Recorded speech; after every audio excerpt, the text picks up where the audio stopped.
നമസ്കാരം. സതീശൻ സർക്കാർ അധികാരമേറ്റിട്ട് ഏതാണ്ട് 2 മാസമാകുന്നുണ്ട്.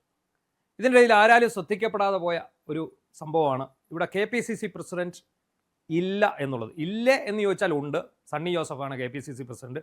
അദ്ദേഹം മന്ത്രിയായതോടെ ഈ KPCC പ്രസിഡന്റിൻ്റെ പദവി വഹിക്കുന്നു എന്നുള്ളത് വെറും കടലാസിൽ മാത്രം എന്ന് വേണമെങ്കിൽ പറയാം. കാരണം മന്ത്രിസഭയിൽ ഒരു മുഖ്യമന്ത്രിക്ക് കീഴിൽ ഒരു KPCC പ്രസിഡൻ്റായിട്ട് അദ്ദേഹത്തിന് നിൽക്കാൻ സാധിക്കില്ല. ഫലത്തിൽ നോമിനലായിട്ട്, അതായത് അദ്ദേഹത്തിൻ്റെ നാമം മാത്രം KPCC പ്രസിഡൻറ്റിൻ്റെ നേരെ പ്രയോഗിക്കാം എന്നുള്ളതല്ലാതെ അതിന് തക്കതായിട്ടുള്ള സർക്കാരിനെ നിയന്ത്രിക്കുന്ന അടക്കമുള്ള അധികാരങ്ങൾ അദ്ദേഹത്തിന് സത്യത്തിൽ ഫലത്തിൽ ഇല്ല എന്ന് തന്നെ പറയാം. അപ്പോൾ അങ്ങനെ ഇരിക്കുന്ന സാഹചര്യത്തിൽ ആദ്യം നമുക്കറിയാം ഭരണം കിട്ടുന്നു. ആ ഭരണം കിട്ടുമ്പോൾ ആദ്യ കുറേ ദിവസങ്ങൾ 2 ആഴ്ചയോളം മുഖ്യമന്ത്രിയെ തെരഞ്ഞെടുക്കുന്നതുമായിട്ട് ബന്ധപ്പെട്ടുള്ള തർക്കങ്ങളാണ് കോൺഗ്രസിൽ ഉണ്ടായിരുന്നത്. അതിനുശേഷം ഇടയ്ക്ക് KPCC പ്രസിഡന്റ് ഈ സണ്ണി ജോസഫ് മന്ത്രിയാകുന്നു എന്ന് പറഞ്ഞപ്പോൾ KPCC പ്രസിഡന്റ് സ്ഥാനത്തേക്ക് ഒരാൾ പുതുതായിട്ട് വരേണ്ടതുണ്ട് എന്ന് ഒരു ആവശ്യമുയരുന്നു.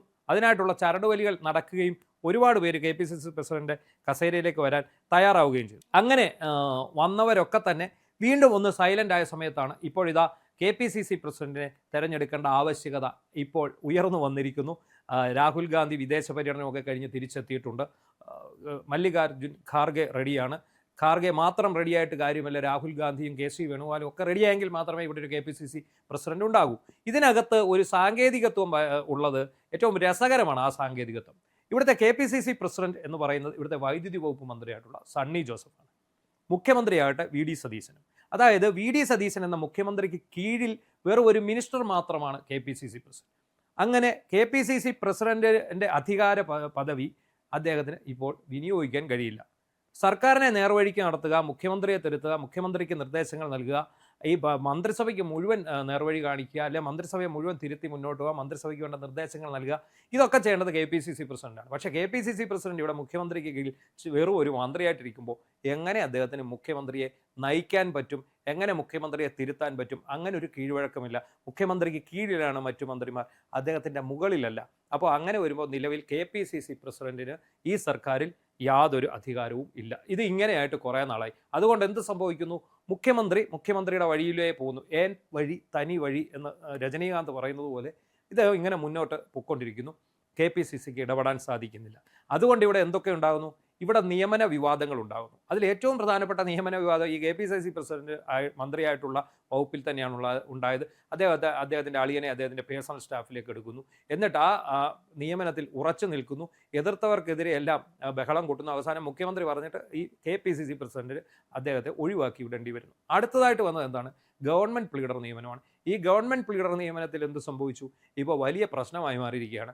ഈ സർക്കാരിൻ്റെ പ്രതിച്ഛായയെ തന്നെ ബാധിക്കുന്ന രീതിയിൽ ഗവൺമെൻറ് പ്ലീഡർ നിയമനം വന്നിരിക്കുന്നു. അത് ഏതാണ്ട് പറഞ്ഞു തീർക്കണം എന്നുള്ള വഴിയിലൂടെയാണ് ഇത് നീങ്ങുന്നത്.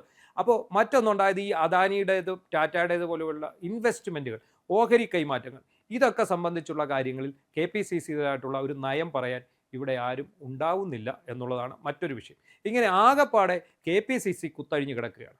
KPCCയിലേക്ക് ഒരുപാട് പരാതികൾ പ്രവഹിക്കുന്നുണ്ട്. ഇപ്പോൾ KSUവിൻ സംസ്ഥാന പ്രസിഡന്റ് ഡോക്ടർ അലോഷ്യസ് സേവ്യറിൻ്റെ അടക്കം ഗവൺമെൻറ് പ്ലീഡർ നിയമനത്തിലുള്ള പരാതികളൊക്കെ ഈ KPCCയിൽ വന്ന് കിടപ്പുണ്ട്. ആര് കൈകാര്യം ചെയ്യും? അത് കൈകാര്യം ചെയ്യാൻ KPCC പ്രസിഡന്റ് ഉണ്ട് എന്ന് പറയാം എന്ന് മാത്രമേ ഉള്ളൂ. അങ്ങനെ ഒരാൾ നിലവിൽ ഒരു പദവി വഹിക്കുന്നുണ്ട് എന്നുള്ളതേ ഉള്ളൂ. നയപരമായ തീരുമാനങ്ങൾ ഒന്നും തന്നെ എടുക്കാൻ അദ്ദേഹത്തിന് സാധിക്കില്ല, കാരണം അദ്ദേഹം ഒരു മന്ത്രിയായി. ഈ സാഹചര്യത്തിലാണ് ഇപ്പോൾ വീണ്ടും KPCC പ്രസിഡന്റ് സ്ഥാനം സംബന്ധിച്ച് ചർച്ചകൾക്ക് ചൂടുപിടിക്കുന്നത്. എന്തായാലും VD സതീശൻ ഇന്ന് വൈകിട്ട് ഡൽഹിയിലേക്ക് പോവുകയാണ്. രാഹുൽ ഗാന്ധി തിരിച്ചെത്തിയിട്ടുണ്ട്. പാർലമെൻറ്റ് സമ്മേളനം നടക്കുന്നു. അപ്പോൾ തന്നെ അവിടുത്തെ ഈ മന്ത്രിമാരെയൊക്കെ കണ്ട് ഈ കാര്യങ്ങളെല്ലാം ഒന്ന് പറയണം, കേരളത്തിൻ്റെ ആവശ്യങ്ങൾ അറിയിക്കണം. ഇതിനുശേഷം രാഹുൽ ഗാന്ധിയും ഖാർഗെയും ഒക്കെ ആയിട്ട് കൂടിയാലോചന നടത്തി KPCC പ്രസിഡന്റ് കാര്യത്തിൽ ഒരു ചർച്ച ഉണ്ടാവണം എന്നുള്ളതാണ് അദ്ദേഹത്തിൻ്റെ ലക്ഷ്യം. ഇവിടെ സതീശൻ ഒരു ലക്ഷ്യമിടുന്നുണ്ട്. കാരണം അദ്ദേഹത്തിന് ചോൽപ്പടിക്ക് നിൽക്കുന്ന ഒരു KPCC പ്രസിഡന്റ് വരണം, അല്ലെങ്കിൽ സതീശൻ്റെ പണിപ്പാളും. കാരണം സതീശൻ എടുക്കുന്ന തീരുമാനങ്ങൾക്ക് നിയന്ത്രണം ഉണ്ടാകും, കൂച്ചുവിലങ്ങുണ്ടാകും. പണ്ടത്തേതുപോലെയല്ല ഭരണം. വളരെ ആറ്റുനോറ്റ് കിട്ടിയ ഒരു ഭരണമാണ്. അത് ചുമ്മാ കൊണ്ട് നമുക്ക് കടലിൽ കളയാൻ സാധിക്കില്ല. ഈ തമ്മിലടിച്ചത് മുന്നോട്ട് കൊണ്ടുപോകാൻ സാധിക്കില്ല. ഈ ഗവൺമെൻറ് പ്ലീഡർ നിയമനം പോലുള്ള വിവാദങ്ങളിൽ വ്യക്തമായും ശക്തമായുള്ള ഇടപെടൽ ഉണ്ടാകണം. അതുകൊണ്ട് തന്നെ അങ്ങനെ ഒരു ഇടപെടൽ ഉണ്ടാകുമ്പോൾ തനിക്ക് മുകളിൽ പോകുന്ന ഒരാളാകാൻ ഒരിക്കലും സതീശൻ അത് ഇഷ്ടപ്പെടുന്നില്ല എന്നുള്ളതാണ് വാസ്തവം. ഒന്നുകിൽ തനിക്കൊപ്പം അല്ലെങ്കിൽ തനിക്ക് താഴെ തൻ്റെ നിർദ്ദേശങ്ങൾ അനുസരിച്ച് നിൽക്കുന്ന ഒരാളെയാണ് സതീശൻ ലക്ഷ്യമിടുന്നത്. ഈ ഒരു ലക്ഷ്യത്തോടു കൂടിയാണ് അദ്ദേഹം ഡൽഹിയിലേക്ക് പോയിരിക്കുന്നത്. പക്ഷേ KC വേണുഗോപാൽ അടക്കമുള്ള ആൾക്കാർ സതീശന് കൂച്ചുവിലങ്ങിടുക എന്ന ലക്ഷ്യത്തോടെയാണ് നിൽക്കുന്നത്. കാരണം KPCC പ്രസിഡന്റ് സ്ഥാനത്ത് ശക്തനായ ഒരാൾ തന്നെ വരണം, അതിന് എക്സ്പീരിയൻസ് ഉള്ള ഒരാൾ വേണം, അതിന് ഇരട്ട പദവി അനുവദിക്കണോ എന്നതൊക്കെയാണ് ഇതിനകത്തൊരു ചോദ്യം. അതേസമയം മല്ലികാർജുൻ ഖാർഗെയുടെ മനസ്സിലുള്ളത് കൊടിക്കുന്നിൽ സുരേഷ് MP ആണ്. ഒരു ദളിത് വിഭാഗത്തിൽ നിന്ന് ഒരാൾ ആദ്യമായി KPCCയുടെ പ്രസിഡന്റ് ആകുക എന്ന് പറയുമ്പോൾ അതൊരു ചരിത്രം തന്നെയായി മാറും. മാത്രമല്ല വളരെ സീനിയർ ആയിട്ടുള്ള ആളാണ് കൊടിക്കുന്നിൽ സുരേഷ്. കൊടിക്കുന്നിൽ സുരേഷിനെ തന്നെ ആക്കണം എന്ന് അദ്ദേഹത്തിൻ്റെ മനസ്സിലുണ്ട്. പക്ഷേ രാഹുൽ ഗാന്ധിയുടെ KC വേണുഗോപാലിൻ്റെയും അനുവാദമില്ലാതെ ഇതൊന്നും നടക്കില്ല. KC ലക്ഷ്യമിടുന്നത് തനിക്കൊപ്പം നിൽക്കുന്ന തൻ്റെ ആജ്ഞാനുവർത്തിയായിട്ടുള്ള ഒരാൾ KPCC പ്രസിഡന്റ് ആകണം എന്നുള്ളതാണ്. അപ്പോൾ ഈ ഇരട്ട പദവിയിലാണ് ഇതിനകത്ത് തട്ടി നിൽക്കുന്നത്. അടൂർ പ്രകാശ് ഇപ്പോൾ UDF കൺവീനർ ആണെങ്കിൽ പോലും അദ്ദേഹത്തിന് KPCC പ്രസിഡന്റ് ആയാൽ കൊള്ളാവുന്ന ആഗ്രഹമുണ്ട്. പ്രത്യേകിച്ചും കേരളത്തിലെ ഭരണം കയ്യിലുള്ളപ്പോൾ KPCC പ്രസിഡന്റ് ശക്തനാണ്. അതുപോലെ തന്നെ മാത്യു കുഴൽനാടനാകുമ്പോൾ KC വേണുഗോപാലിൻ്റെ സ്വന്തം ആളാണ്. അതുകൊണ്ട് തന്നെ മാത്യു കുഴൽനാടനെ ആക്കണം എന്നുണ്ട്. അതുപോലെ ഷാഫി പറമ്പിലിൻ്റെ പേര് പറയുന്നുണ്ട്. എന്നാൽ ഇവരൊക്കെ ഓരോ ഭാരവാഹിത്വമുള്ളവരാണ്. മാത്യു കുഴൽനാടൻ MLA ആണ്, ഷാഫി പറമ്പിൽ MP ആണ്. എന്നാൽ ഇതൊന്നുമല്ലാതെ നിൽക്കുന്ന ജോസഫ് വാഴക്കനെ പോലെയുള്ള മുതിർന്ന നേതാക്കൾ ഇവിടെയുണ്ട്. പക്ഷേ ഈ ജോസഫ് വാഴക്കനൊക്കെ എത്രത്തോളം VD സതീശനെ നിലയ്ക്ക് നിർത്തി മുന്നോട്ട് പോകാൻ കഴിയും എന്നുള്ളതിനെക്കുറിച്ച് ആശങ്കയുണ്ട്.